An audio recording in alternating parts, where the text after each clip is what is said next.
الحمد لله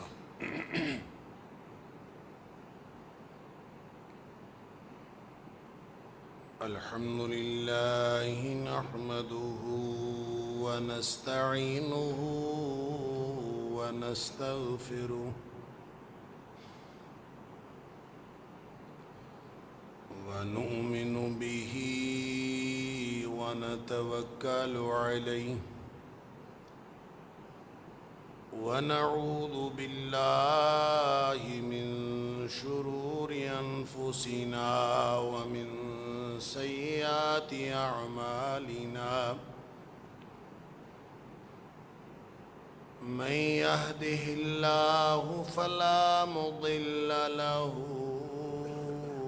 ومن يضلل فلا هادي له وأشهد أن لا إله إلا الله وحده لا شريك له وأشهد أن محمدًا عبده ورسوله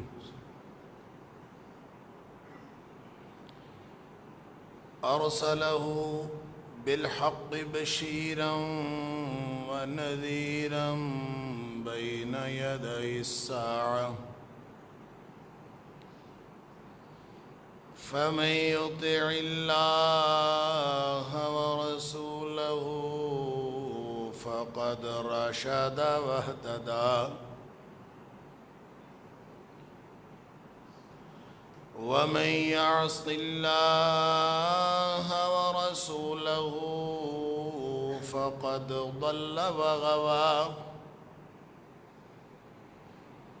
فإنه لا يضر إلا نفسه ولا يضر الله شيئا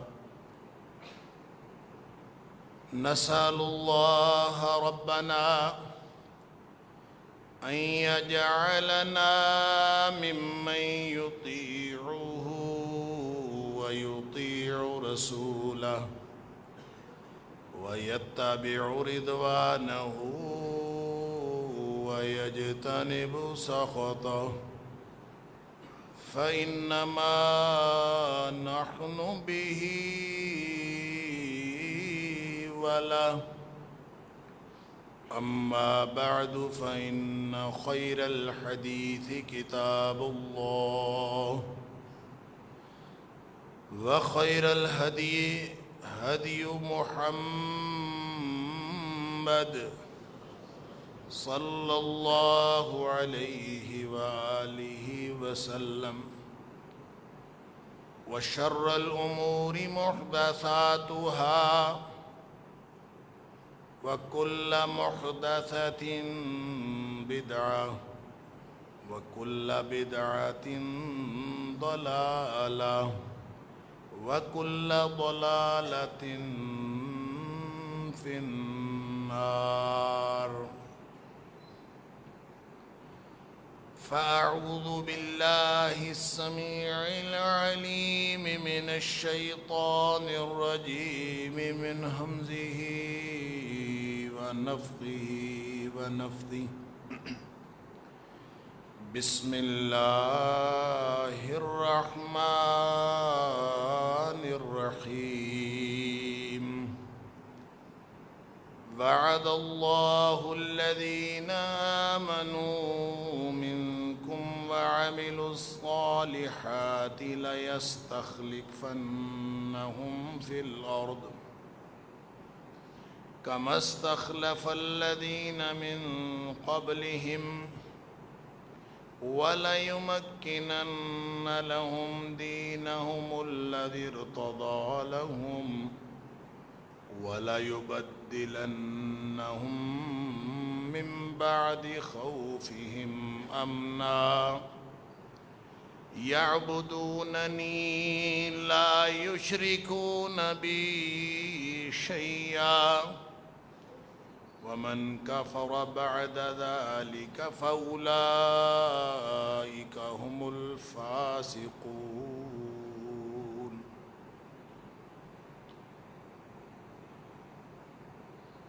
اللہ نے وعدہ کیا ہے اہل ایمان سے، جو بھی تم میں سے اہل ایمان ہوں گے، اور پھر وہ اپنا کردار بھی صالح رکھیں گے، ان کے ساتھ اللہ نے وعدہ کیا ہے کہ لَيَسْتَخْلِفَنَّهُمْ فِي الْأَرْضِ، کہ وہ زمین میں ان کو لازماً اقتدار عطا فرمائے گا۔ كَمَا اسْتَخْلَفَ الَّذِينَ مِن قَبْلِهِمْ، ان لوگوں کی طرح استخلاف اور اقتدار جس طرح تم سے پہلے لوگ گزرے، اور وہ دین جو اس نے پسند کیا تمہارے لیے، اس دین کو اللہ قائم کر دے گا، اس کی حکومت قائم کر دے گا، اور تمہارے لیے اللہ تبدیل کر دے گا خوف کی حالت کو امن کی حالت سے۔ پھر وہ لوگ میری بندگی کرتے ہوں گے اور میرے ساتھ کسی کو شریک نہیں ٹھہرائیں گے، اور جو کوئی اس کے بعد بھی کفر کرے فَأُولَٰئِكَ هُمُ الْفَاسِقُونَ، وہ تو بالکل ہی اطاعت سے نکلے ہوئے لوگ ہیں، فاسق و فاجر لوگ۔ صدق اللہ العظیم۔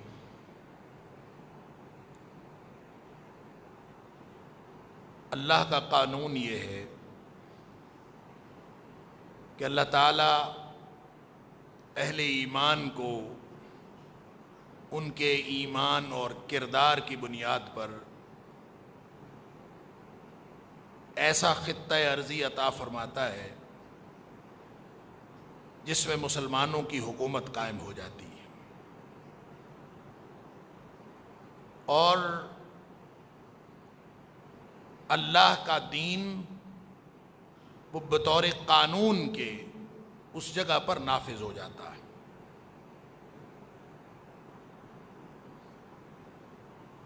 اگر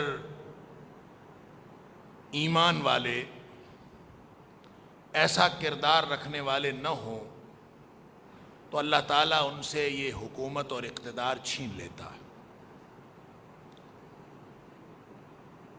گویا ہمیشہ سے ایک مسئلہ اہل علم کے ہاں مختلف فی ہے کہ جو اہل ایمان کو اقتدار ملتا ہے یہ ان کے اعمال کا نتیجہ ہے یا پھر اقتدار مقصود ہے جس کے نتیجے میں نیک اعمال کیے جائیں گے، یعنی پہلے ایک کردار بنایا جائے گا، پہلے ایمان اور کردار پیش کیا جائے گا، اور اس کے نتیجے میں اہل ایمان کو اللہ تعالیٰ اقتدار عطا فرمائے گا، یا پھر اقتدار غلبہ دین کے لیے ضروری ہے، آپ اقتدار کو ایک مقصد بنا کے، ایک ٹارگٹ بنا کے اقتدار کو حاصل کریں تاکہ اللہ کا دین نافذ کیا جا سکے۔ تو اس آیت کریمہ میں جو سورہ نور کی ہے، اللہ کریم نے واضح طور پر فرما دیا کہ یہ وعدہ ہے اللہ کا، یہ اللہ نے وعدہ کیا، اور اللہ کا وعدہ سبحان اللہ، جو اللہ کا وعدہ ہے اس سے سچا وعدہ کسی اور کا کیا ہو سکتا ہے؟ اللہ اکبر، کان وعد اللہ حقا، اللہ سے سچا وعدہ اور کسی کا نہیں۔ دنیا میں انسان اور انسانوں سے کیے ہوئے وعدے، اگر کوئی وعدہ پورا نہ کرے، چھوٹا موٹا وعدہ آپس میں کیے ہوئے چھوٹے موٹے وعدے اگر کوئی وعدہ نہ پورا کرے، نبی کریم صلی اللہ علیہ وسلم نے فرمایا اس کا دین ہی کوئی نہیں۔ لا دین لمن لا عہد لہ، ایک روایت میں لا ایمان لمن لا عہد لہ، جو بندہ وعدہ نہیں پورا کرتا اس کا تو دین ایمان ہی کوئی نہیں۔ تو اللہ کا وعدہ، وعد اللہ الذین آمنوا منکم وعملوا الصالحات، اللہ کا یہ وعدہ ہے کہ وہ تمہیں ایسے تم میں سے لوگ جو ایمان والے اور کردار والے ہیں، وعملوا الصالحات، ان کو اللہ ایک غلبہ عطا کرے گا، اقتدار عطا کرے گا۔ اس کا مطلب یہ ہے کہ اقتدار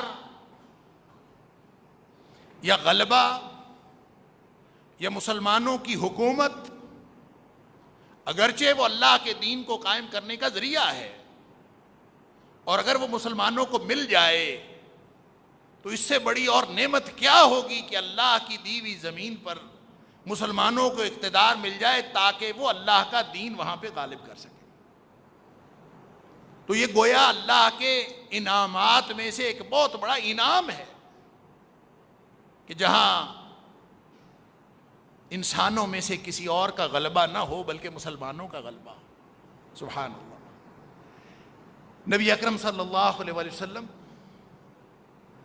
دعا فرمایا کرتے تھے. آپ کی دعاؤں میں ایک دعا یہ ہوا کرتی تھی کہ اللہ ہمیں پناہ دے، میں تیری پناہ میں آتا ہوں. اللہم انی اعوذ بک من غلبۃ الدین وقہر الرجال.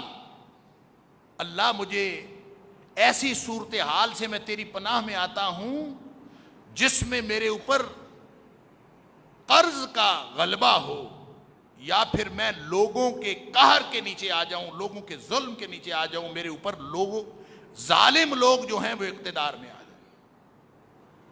اور جہاں ظلم کا دور دورہ ہو، کفر کا دور دورہ ہو، مسلمانوں کو عالم کفر میں یا کفر کی حکومت میں رہنا پڑے، اس سے بڑا ظلم اور کیا ہو سکتا ہے. لہذا دین کا غلبہ اور دین والوں کو، ایمان والوں کو، ایمان کا دعویٰ کرنے والوں کو اللہ کا یہ ایک انعام ہے، ایک اللہ کی نعمت ہے، اللہ کے وعدہ پورا ہونے کا ایک عملی اظہار ہے کہ اللہ تعالیٰ ان کو کوئی حکومت عطا کرے. تو بر صغیر کے مسلمانوں کو اللہ تعالیٰ نے یہ وطن دیا، جس وطن میں، اور یہ اللہ نے کلمہ طیبہ کے نام پر دیا،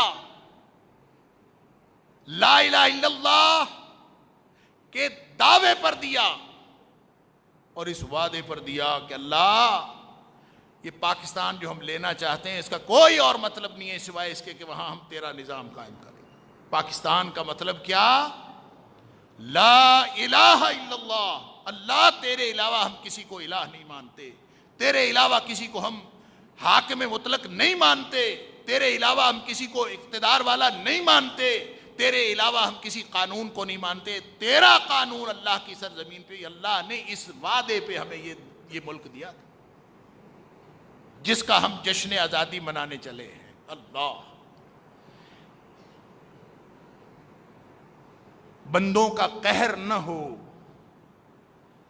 ظالموں کا غلبہ نہ ہو، یہ بہت بڑی نعمت ہے. نبی اکرم صلی اللہ علیہ وسلم دعا فرماتے ہیں اللہم انی اعوذ بک من غلبۃ الدین وقہر الرجال. اللہ اکبر. پھر نبی کریم صلی اللہ علیہ وسلم یہ بھی دعا فرمایا کرتے تھے اللہم لا تسلط علینا من لا یرحمنا ولا یخافک فینا. اللہ ہمارے اوپر ایسی کوئی حکومت مسلط نہ کرنا، نہ کسی فرد کو، نہ کسی گروہ کو، نہ کسی حکومت کو. اللہ ہمارے اوپر ایسے کوئی افراد یا افراد کا گروہ مسلط نہ کرنا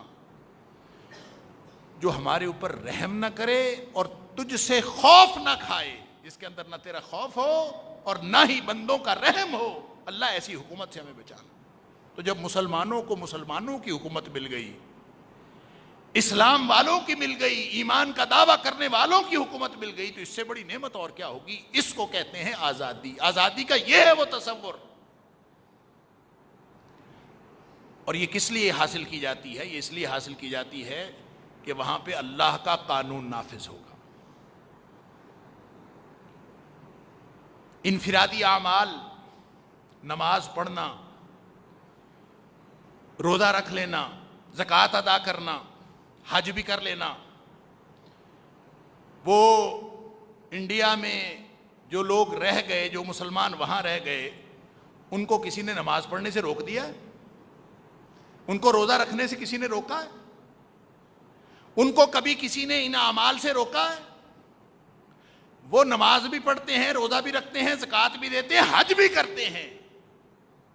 اور مسلمان جب 1947 سے پہلے ہندوؤں کے ساتھ پاکستان کے مسلمان، ہمارے آبا و اجداد جو ہجرت کر کے وہاں سے آئے، جنہوں نے لاکھوں لوگوں کی قربانیاں دیں، لاکھوں جانوں کی قربانیاں دیں اور لاکھوں عزتیں لوٹیں،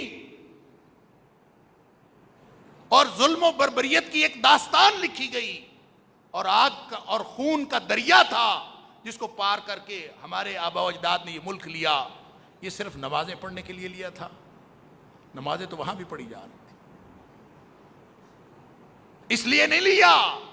اگر نمازوں کا مسئلہ تھا، انفرادی اعمال کا مسئلہ تھا، کسی کی تہجد میں سو رہی تھی، کسی کا معاملہ خراب ہو رہا تھا، تو ایسا تو کچھ نہیں تھا۔ نمازیں آج بھی وہاں پڑھی جا رہی ہیں، تو یہ ملک پھر کس لیے لیا تھا؟ پاکستان کا مطلب کیا، لا الہ الا اللہ کا پھر کیا معنی تھا؟ اس کا معنی یہ تھا کہ ہمیں ایک ایسا خطہ ارضی چاہیے جہاں پر اللہ کا قانون نافذ کرے، جہاں پہ اجتماعی نظام ہوگا اسلام کا، جہاں پہ ایک فلاحی اسلامی ریاست قائم کی جائے گی، ریاست مدینہ کی طرز پر ایک ملک قائم کیا جائے گا، یہاں پہ سماجی عدل کا نظام قائم ہوگا، ویسا سماجی عدل کا نظام جیسا مدینہ منورہ کی ریاست میں ہوتا تھا، ویسا اللہ کا قانون ہوگا، ویسا عدالتی نظام ہوگا، ویسے پارسا جج ہوں گے، ویسا ہی حکمران ہوں گے، اور حق کے ساتھ فیصلہ کیا جائے گا، اس لیے کہ اللہ جس کو حکمران بناتا ہے، اللہ نبی کو بھی حکمران بناتا ہے تو یہی حکم دیتا ہے، فَاحْكُمْ بَيْنَ النَّاسِ بِالْحَقِّ یا داود اِنَّا جَعَلْنَاكَ خَلِيفَةً فِي الْأَرْضِ۔ اے داود علیہ السلام سے کہا جا رہا ہے، اے داود تجھے ہم نے زمین میں استخلاف دیا ہے، تمہیں حکمران بنایا ہے، فَاحْكُمْ بَيْنَ النَّاسِ بِالْحَقِّ۔ اب تیرا کام اصل میں یہ ہے کہ تو لوگوں کے درمیان حق کے ساتھ فیصلے کرے، اللہ کا دین نافذ کرنا، یہ ہے اصل کام، یہ ہے ٹارگٹ جس کے لیے یہ ملک لیا گیا۔ اللہ فرماتا ہے اگر ایمان اور عمل صالح تمہاری بنیاد ہونا تو ہم تمہیں غلبہ حکومت بھی عطا کریں گے، آزادی بھی عطا کریں گے، اور ساتھ وَلَا يُمَكِّنَنَّ لَهُمْ دِينَهُمُ الَّذِي ارْتَضَىٰ لَهُمْ، اور وہ دین جو اللہ نے تمہارے لیے پسند کیا ہے، وہ دین، اس دین کی حکومت بھی اللہ قائم کر دے گا، اس دین کا نظام آ جائے گا۔ لہذا آج بھی عالم کفر کو مسلمانوں کی نمازوں سے خطرہ کوئی نہیں ہے، مسلمانوں کے روزوں سے کوئی خطرہ نہیں، تمہاری تہجد پڑھنے سے بھی کوئی خطرہ نہیں۔ مسجدوں کے اندر جو رش ہے نمازیوں کا، وہ مسلمانوں کے ملکوں سے زیادہ رش آپ کو کافروں کے ملکوں میں ملے گا۔ لوگ کئی کئی میل کا سفر طے کر کے گاڑیوں پہ نمازیں پڑھنے جاتے ہیں، اور ایسی بھری ہوئی مسجدیں آپ کو ملیں گی، ایسا شاندار ماحول ملے گا۔ اور اب تو سنا ہے کہ یورپ اور امریکہ میں حکومتوں نے ان کو عید کی نماز پارک میں پڑھنے کی بھی اجازت دے دی ہے، اور اب بعض مساجد میں کونسل نے ان کو لاؤڈ سپیکر پہ اذان دینے کی بھی اجازت دے دی ہے۔ کیوں؟ اس لیے کہ ان کو نمازوں سے کوئی خطرہ نہیں۔ خطرہ تب ہوگا جب کوئی نظام کو للکارے گا، خطرہ تب ہوگا جب کوئی اللہ کے دین کی بات کرے گا، اس کے نفاذ کی بات کرے گا، خطرہ تب ہوگا جب کوئی اللہ کے قانون کو، عدالتی نظام کو اللہ کے قانون کے مطابق قائم کرنے کی بات کرے گا۔ بات اللہ کے قانون کی ہوگی، نظام قائم کرنے کی بات ہوگی تو سب کو خطرہ ہوگا۔ اگر پاکستان میں آ کے ہم نے مسجدیں آباد کر لیں تو ہم نے کیا کیا؟ اللہ اکبر!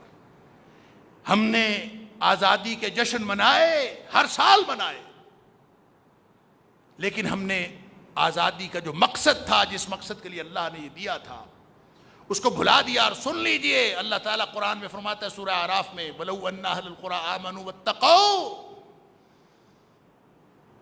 تم معیشت کا رونا روتے ہو، تم رزق کا رونا روتے ہو، تم اپنے کاروبار کا رونا روتے ہو، تم اپنی امپورٹ اور ایکسپورٹ کا رونا روتے ہو، تم اپنے زر مبادلہ کے ذخائر کا رونا روتے ہو، تمہیں پتہ ہی نہیں ہے تم نے اللہ کے ساتھ کیا کیا ہے، تم نے اپنے کردار پہ نگاہ ہی نہیں رکھی۔ اللہ فرماتا ہے وَلَوْ أَنَّ أَهْلَ الْقُرَىٰ آمَنُوا وَاتَّقَوْا، ہم نے تو ملک دیا تھا، وَعَدَ اللَّهُ الَّذِينَ آمَنُوا مِنْكُمْ وَعَمِلُوا الصَّالِحَاتِ، ہم نے تو حکومت عطا کی تھی ایمان کی بنیاد پر اور دعوی لا الہ الا اللہ کی بنیاد پر، ہم نے تو اس لیے دیا تھا۔ اور اگر واقعی ایماندار رہتے اور زندگی ان کی تقوی کی بنیاد پر گزرتی، وَلَوْ أَنَّ أَهْلَ الْقُرَىٰ اگر یہ بستیوں کے لوگ آمنوا واتقوا واقعتاً ایمان والے ہوتے اور تقوی والی زندگی اختیار کیے ہوئے ہوتے، لفتحنا علیہم برکات من السماء والارض، ہم ان کے اوپر آسمان سے بھی برکتیں نازل کرتے، زمین سے بھی برکتیں نکلتے، زمین و آسمان سے خیر و برکت کے دروازے کھول دیتے۔ ولیکن کذبوا، یہ جھوٹے نکلے، انہوں نے خود جھٹلایا ہے، انہوں نے خود تکذیب کی ہے۔ فَأَخَذْنَاهُمْ بِمَا كَانُوا يَكْسِبُونَ، پھر ہم نے ان کو پکڑ لیا، ان کا مواخذہ کر لیا۔ لہذا تم اپنے زر مبادلہ کے ذخائر کو رو، تم پیٹو، اپنی خارجہ پالیسی کی بات کرو، تم اپنی داخلہ پالیسی کی بات کرو، تم اپنی بیوروکریسی کی بات کرو، تم اپنے نظام کے بگڑے ہوئے ہونے کی بات کرو، تم یہاں پہ رشوت کے جو بازار گرم ہیں تم ان کا رونا رو، لیکن اللہ کا نظام جب تک نافذ نہیں ہوگا تو اللہ کی یہ پکڑ ختم نہیں ہوگی۔ اللہ نے پکڑا ہے تو وَلَوْ أَنَّ أَهْلَ الْقُرَىٰ آمَنُوا وَاتَّقَوْا لَفَتَحْنَا عَلَيْهِمْ بَرَكَاتٍ مِّنَ السَّمَاءِ وَالْأَرْضِ، ہم زمین و آسمان سے خیر و برکت کے دروازے کھول دیتے اگر یہ واقعتاً اپنے ایمان کی اس روش پر قائم رہتے، تقوی کی روش پر قائم رہتے، لیکن ہم نے یہ کام خراب کیا خود۔ اللہ تعالیٰ نے اہل ایمان کے بارے میں ان کا کردار بتایا ہے سورہ حج کے اندر، الذین ان مکناہم فی الارض، ان کو زمین میں ذرا سا بھی اقتدار مل جائے نا تو یہ نظام قائم کرتے ہیں، اقاموا الصلاۃ وآتوا الزکوٰۃ، یہ نظام قائم کرتے ہیں، نظام صلاۃ اور نظام زکوٰۃ قائم کریں گے، لیکن صرف اتنا نہیں، صرف نمازیں نہیں، وَأَمَرُوا بِالْمَعْرُوفِ وَنَهَوْا عَنِ الْمُنْكَرِ، ایک امر بالمعروف اور نہی عن المنکر کا ایک نظام قائم کریں گے، اللہ کا قانون ہوگا۔ ٹارگٹ کیا ہے؟ نبی اکرم صلی اللہ علیہ وسلم نے فرمایا، صحیح حدیث ہے،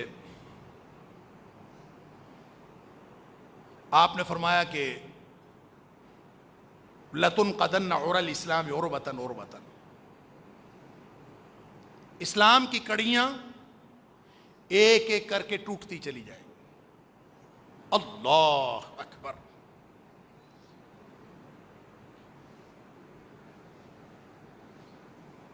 اسلام ٹوٹتا چلا جائے گا، اسلام کی کڑیاں ٹوٹتی چلی جائیں گی، حالانکہ اسلام تو مضبوط کڑا ہے۔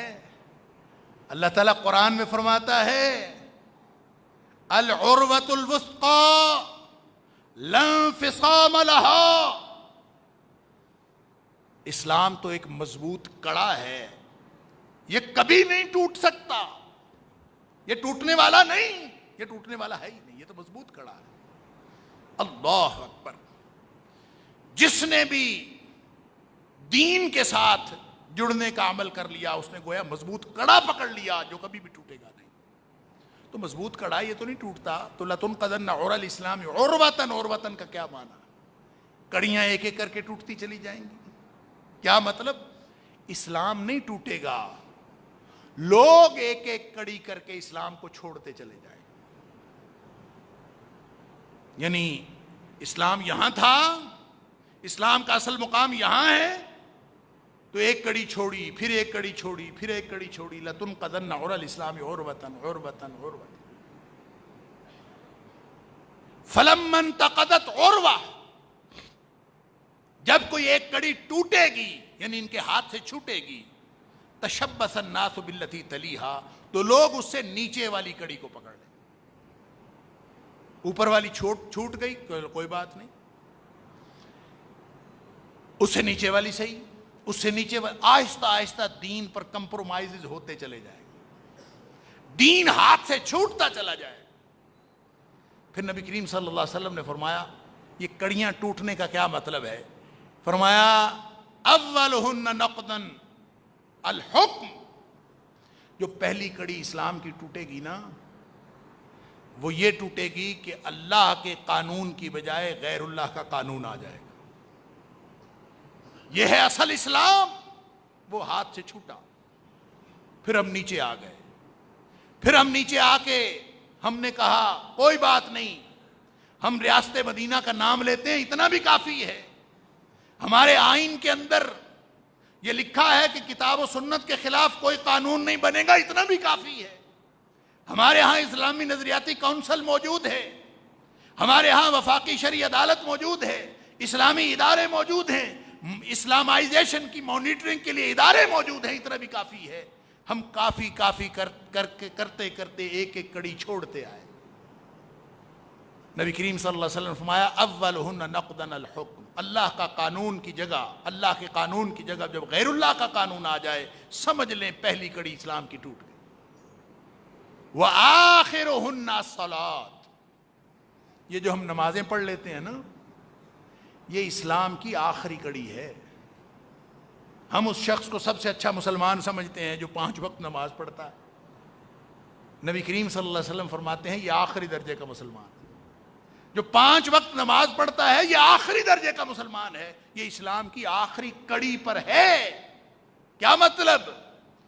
کہ جس نے 5 وقت کی نماز پڑھنا بھی چھوڑ دی، اس کا تو دین کے ساتھ تعلق ہی نہیں۔ دین سارا نماز سے شروع ہوتا ہے، اور پوری دنیا پر اور پورے نظام پر اللہ کے قانون کو نافذ کر دینے تک یہ پورا دین ہے، یہ درمیان میں سارا دین۔ اور اگر نماز بھی ہاتھ سے نکل گئی تو پھر کچھ بھی نہیں رہا۔ اسی لیے نبی اکرم صلی اللہ علیہ وسلم نے فرمایا من ترک الصلاۃ متعمدا فقد کفر، جس نے نماز جان بوجھ کے چھوڑ دی اس نے تو کفر کیا۔ یا پھر فرمایا بین العبد والکفر ترک الصلاۃ، آدمی اور کفر کے درمیان نماز کا چھوڑنا ہے، یہ تو آخری حد ہے، باٹم لائن ہے۔ تو نظام اوپر ہے، ہم نماز پڑھ کے ہم نے سمجھا کہ ہم نے دین قائم کیا ہوا ہے، نہیں بھائی، اللہ نے ملک اس لیے نہیں دیا تھا۔ ویسے تو اللہ ماشاء اللہ نمازیں بھی پڑھتے کتنے ہیں، پرسنٹیج دیکھیں نا، کتنے پرسنٹ لوگوں کی نمازیں پڑھنے والوں کی، کوئی مردم شماری کرے، کوئی بتائے ایک محلے میں کتنے لوگ رہتے ہیں اور مسجد میں کتنے لوگ آتے ہیں۔ کوئی 10-20% لوگ مسجد میں آتے ہوں، 80% لوگ یہ کام بھی نہیں کرتے، یہ تکلف بھی نہیں کرتے۔ اور روزے رکھنا، ایک دن ایسے ہی چند سال پہلے کی بات ہے، اب تو حالات اور بھی خراب ہیں، میں اوکاڑا میں تھا تو میں نے ایسے ہی بات کی، کولیگز میں بیٹھے بات ہو رہی تھی، پرانی بات بتا رہا ہوں، 10-20 سال پرانی بات۔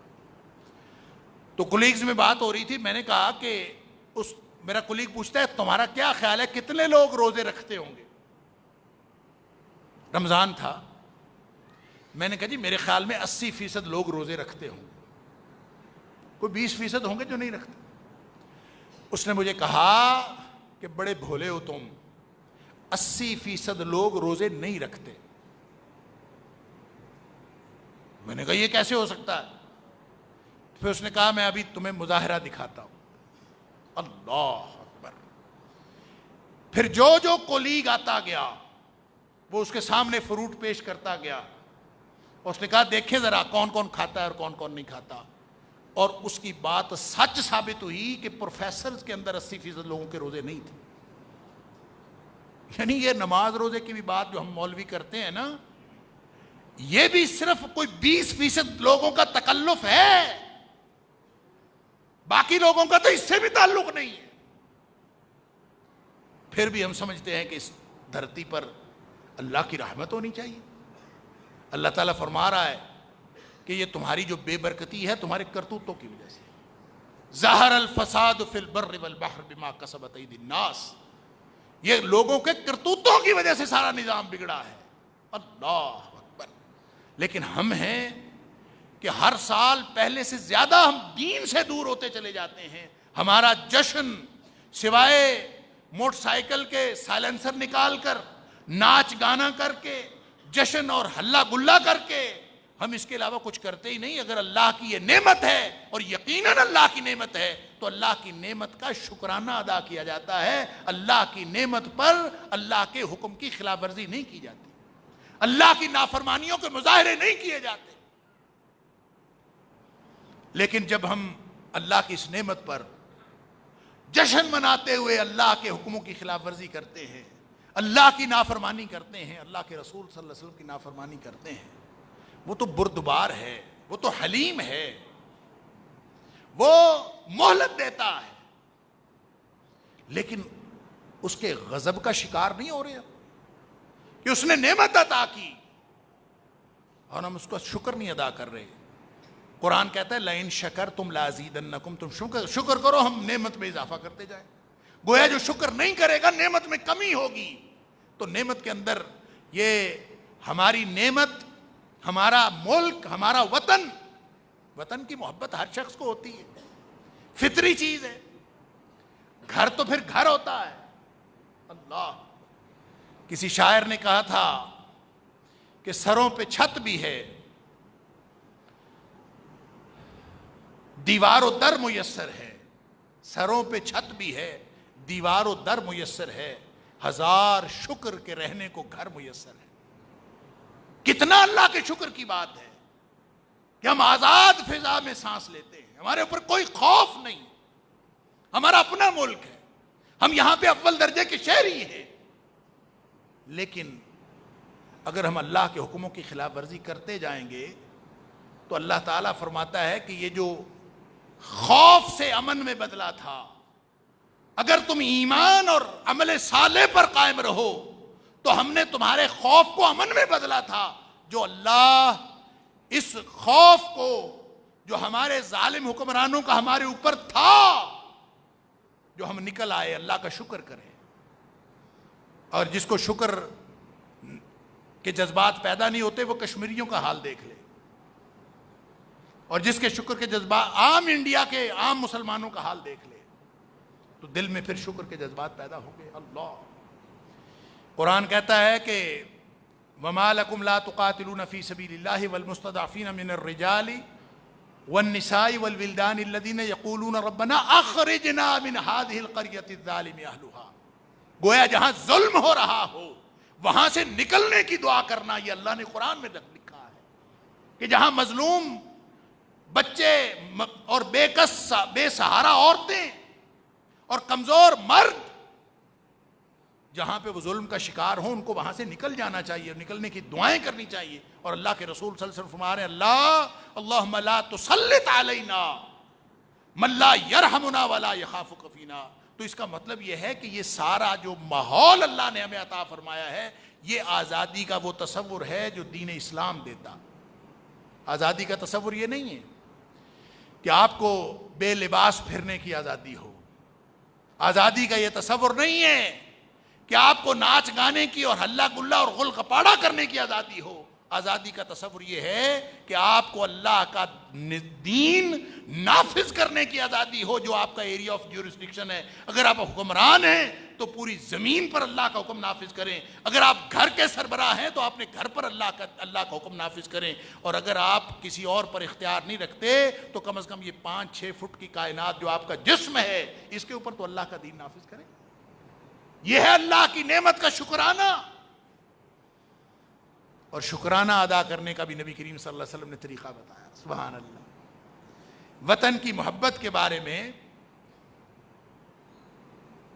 حضرت انس رضی اللہ تعالیٰ عنہ کی روایت ہے بخاری شریف کے اندر کہ نبی کریم صلی اللہ علیہ وسلم جب کبھی تشریف لاتے تھے باہر سے، سفر سے تشریف لاتے، کانا اذا قادم من سفر، جب بھی آپ سفر سے واپس تشریف لاتے تو نظر پڑتی مدینے کی دیواروں پر، سبحان اللہ، فنظر الی جدرات المدینہ، مدینہ کی دیواروں پر نگاہ پڑتی، نبی کریم صلی اللہ علیہ وسلم کے اندر ایک شوق اور سرشاری کی ایک ہلچل مچ جاتی۔ اودع راحلتہ، اپنی سواری کو تیز کر دیتے کہ میرا گھر آ گیا ہے، میرا وطن آ گیا ہے، اپنی سواری کو تیز کر دیتے۔ وَإِن كَانَ عَلَى دَابَّةٍ، اور جس بھی سواری پر ہوتے تھے، حَرَّكَهَا مِنْ حُبِّهَا، حضرت انس رضی اللہ تعالیٰ عنہ کی روایت ہے بخاری شریف کے اندر کہ نبی کریم صلی اللہ علیہ وسلم اس شہر کی، مدینہ کی محبت میں نبی کریم صلی اللہ علیہ وسلم اپنی سواری کو ایڑ لگاتے کہ جلدی چل، جلدی پہنچ، میرا گھر آ گیا۔ محبت۔ لیکن اس کا مطلب یہ نہیں ہے کہ آپ بس اس محبت کو اللہ کی نافرمانی اور نبی کریم صلی اللہ علیہ وسلم کی نافرمانی کی نظر کریں. شکر ادا کریں. اور شکر ادا کرنے کا طریقہ خود یہ بھی حضرت انس رضی اللہ تعالیٰ نے بتایا کہ نبی کریم صلی اللہ علیہ وسلم کو جب بھی کوئی خوشخبری ملتی تھی، اللہ اکبر، ایک تو یہ ہے نا جب آپ کو کوئی مہم درپیش ہوتی تھی، جب آپ کو کوئی اہم معاملہ درپیش ہوتا تھا، کوئی مسئلہ درپیش ہوتا تھا، اذا حضبہ امر، جب بھی نبی کریم صلی اللہ علیہ وسلم کو کوئی معاملہ درپیش ہوتا تھا، اہم معاملہ، صلی، آپ نماز پڑھنا شروع کر دیں. اور ایک روایت حضرت انس کی ابن ماجہ کے اندر، یہ صحیح حدیث ہے، اذا بشر بحاجت، جب بھی نبی کریم صلی اللہ علیہ وسلم کو کوئی خوشخبری دی جاتی، کوئی کسی کام کی اچھی خبر ملتی، تو اس پر ہم ڈھول ڈمکا کرتے ہیں، گل گپاڑا، اچھی خبر ہے نا، اللہ اکبر. نبی کریم صلی اللہ علیہ وسلم کیا کرتے تھے؟ حضرت انس رضی اللہ تعالیٰ عنہ فخر ساجدا، نبی کریم صلی اللہ علیہ وسلم اسی وقت سجدے میں گر جاتے تھے. اور ہم نے دیکھا، تاریخ میں پڑھو، جب یہ ملک لیا گیا تھا، یہ وطن لیا گیا تھا، ایک زمین کے ٹکڑے کے لیے کوئی شخص اپنی عزتیں قربان نہیں کرتا، کوئی اپنی جانیں قربان نہیں کرتا. کسی کو کیا پڑی کہ اپنا گھر بار بھی چھوڑے، اپنی عزتیں بھی لٹائے، لاکھوں لوگوں کو شہید کروائے، اور پھر اتنی بڑی ہجرت، تاریخ انسانی کی ایک بہت بڑی ہجرتوں میں سے ایک ہجرت ہوئی جب یہ ملک ملا. اور اپنے آباء و اجداد سے قصے سنے کس طرح سے یہ ملک لیا گیا. کیا یہ غل گپاٹا کرنے کے لیے لیا گیا تھا؟ کیا یہ ناچ گانے کے لیے ملک لیا گیا تھا؟ یہ ملک لیا گیا تھا. ہمارے بزرگ بتاتے تھے کہ ہم جب پاکستان بننے کا اعلان ہوا تو ہم اس انتظار میں رہتے تھے کہ کس دن ہم یہاں سے جائیں اپنے اس وطن میں، وہاں جہاں اسلام کا دورہ ہوگا، جہاں پہ عدالتیں اسلام کے مطابق فیصلے کریں گی، جہاں اللہ کا دین نافذ ہوگا. وہ ایک ایسی سرزمین ہوگی جہاں پہ اللہ کا قانون ہوگا اور انصاف کا دورہ ہوگا، سماجی عدل ہوگا. وہ کہتے ہیں ہم بیٹھ کے یہی پلان کیا کرتے تھے کہ کون سا دن ہو اور ہم وہاں پہنچ جائیں. یہ وہ وجہ تھی کہ آسمان دنیا نے وہ منظر دیکھے کہ جو شخص پاکستان کے حدود میں داخل ہوتا تھا وہ اس مٹی کو چومتا تھا اور سجدہ ریز ہو جاتا تھا کہ ہم دھرتی پہ آ گئے ہیں جہاں اللہ کا دین نافذ ہو. ہم جھوٹے نکلے. اللہ فرماتا ہے وَلَوْ أَنَّ أَهْلَ الْقُرَىٰ آمَنُوا وَاتَّقَوْا لَفَتَحْنَا عَلَيْهِمْ بَرَكَاتٍ مِّنَ السَّمَاوَاتِ وَالْأَرْضِ. ہم آسمان و زمین سے ان کے اوپر خیر و برکت کے دروازے کھول دیتے. وَلَٰكِن كَذَّبُوا، ہم جھوٹے نکلے. آج بھی موقع ہے میں اور آپ ارادہ کر لیں، اس یوم آزادی کے اوپر میں اور آپ اللہ سے وعدہ کر لیں، اللہ جتنا بھی اختیار ہے، میرے اس جسم پر تو میرا اختیار ہے اور کہیں بھی نہیں تھا. میرے گھر میں تو اختیار ہے میرا، اللہ جتنا اختیار ہے میں تیرا دین نافذ کروں گا. اللہ میں اپنے گھر میں اگر میرا اختیار اس ملک پر ہوگا تو میں پورے ملک پر اللہ کا دین نافذ کروں گا. ہم اللہ سے وعدہ کر لیں اپنے اختیار کے مطابق، لا یکلف اللہ نفسا الا وسعها. اللہ کسی کو تکلیف نہیں دیتا، کسی کو ذمہ دار نہیں ٹھہراتا جتنی اس کی استطاعت ہے. ہم اپنی استطاعت کے مطابق اس یوم آزادی پہ یہ طے کر لیں کہ اللہ ہم اپنی جگہ پہ جہاں جہاں خرابیاں ہیں، حکومت ہمیں مجبور کرتی ہے جھوٹ بولنے پر، حکومت ہمیں مجبور کرتی ہے فراڈ کرنے پر، حکومت ہمیں مجبور کرتی ہے ملاوٹ کرنے پر. حکومت کا کیا اس بات پہ کام ہے؟ ہم سب اپنی جگہ اپنے دین کی حفاظت کا انتظام کریں. اگر ہم سب ٹھیک ہو جائیں گے تو یہ ملک بھی ٹھیک ہو جائے گا انشاءاللہ. اس لیے کہ افراد کے ہاتھوں میں ہے اقوام کی تقدیر. ہر فرد ہے ملت کے مقدر کا ستارہ. یہ اقوام اور یہ ملک یہ اینٹ گارے سے اور روڑوں سے نہیں بنتا، یہ افراد سے بنتا ہے. اور افراد کون ہیں؟ میں اور آپ ہیں. آئیے اس یوم آزادی پہ اللہ کے ساتھ ایک وعدہ کر لیں اور سچا وعدہ کر لیں کہ اللہ آج سے پہلے جتنی غلطیاں ہوگی تو معاف کر دے، ہمیں جو تو نے نعمتیں عطا فرمائی ہیں ہم تیرے شکر میں گزاریں گے۔ اور شکر کیا ہوتا ہے؟ شکر یہ ہوتا ہے کہ جو نعمت اللہ نے عطا فرمائی ہے، دیکھیں ہم دنیا میں بھی ایک دوسرے کو کچھ چیزیں دیتے ہیں، کسی شخص کو کوئی چیز دی جائے، آپ کسی کو سوٹ دیتے ہیں گفٹ، وہ اس سوٹ کو پہننے کی بجائے وہ اس کو صفائی والا کپڑا بنا لے، اور آپ کو پتہ چلے کہ میں نے جو دیا تھا اس نے پہنا نہیں ہے، اس نے تو ٹکڑے کر کے صفائی والے صافے بنا لیے، تو اس کو کتنا پسند آئے گا؟ اس کو غصہ آئے گا، میں نے جس مقصد کے لیے دیا اس نے نہیں پورا کیا۔ اللہ نے جو نعمت دی ہے، اللہ کا شکرانہ یہ ہے کہ اللہ نے جو نعمت دی ہے وہ اس کی مرضی کے مطابق استعمال کی جائے، اور یہ دھرتی اللہ نے دی ہے اپنا دین نافذ کرنے کے، اور آج ہم یہ اللہ سے وعدہ کر لیں اللہ جتنا اختیار ہوگا ہم تیرا دین نافذ کریں گے انشاءاللہ۔ یہ آزادی منانے کا ایک بہترین طریقہ بھی ہوگا، اور انشاءاللہ ہمارے مستقبل کو اور ہماری قوموں کے مستقبل کو درست کرنے کا ایک ذریعہ بھی ثابت ہوگا۔ اللہ ہم سے راضی ہو جائے اور ہماری دنیا بھی بن جائے اور ہماری آخرت بن جائے۔ وآخر دعوانا الحمدللہ۔